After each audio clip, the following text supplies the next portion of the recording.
What to do when the grammar police come knocking. You've worked hard on your blog or that report or ebook. The content is excellent, but you either made a mistake or used the word in a way someone thought it should not be used. They attack you on social media or via email or in comments on your blog. They act as if nothing else matters but that one mistake, even if it is a small mistake.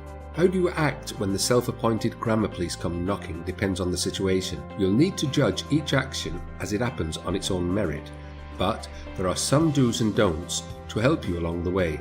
The first is, don't attack back. The worst thing you can do, especially on a public forum, is to attack back. In some cases, you can get away with simply fixing the problem if it's something you want to fix, and thank the person for their due diligence. If their comment is particularly rude, just delete it. You could also set your blog or website up so that comments have to be approved before being published. This generally gets rid of such troublemakers in advance.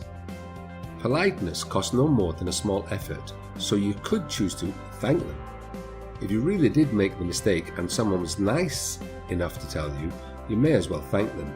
Mistakes happen, and since a lot of online writing lives forever, the fact that you can fix it is amazing.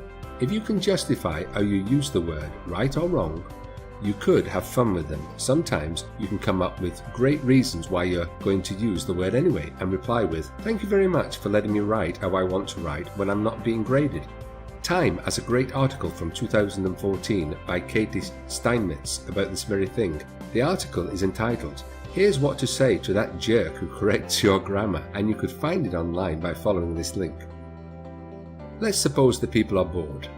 Think about what someone's life must be like for them to take the time to write you 400 words on why you can't use double negatives or the entire history of the 2 words you spelt incorrectly.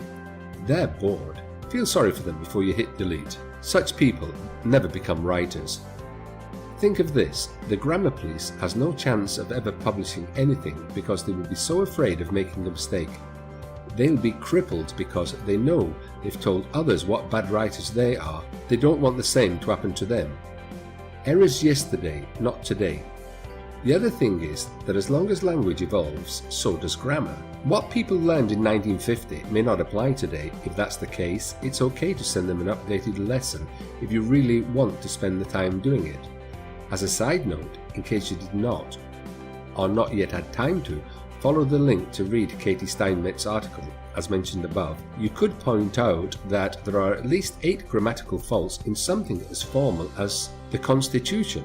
If you are really upset about the grammar police, you can find their website, find as many errors as you can, then email them about their mistakes. But of course, this is petty and immature, so it is not recommended, but it sometimes makes you feel good. The fact is, some people just think they're smarter than others and like to try to prove it at any given opportunity. Sometimes people really are trying to genuinely help you, but those people will not attack you in public. They usually send you a nice private message.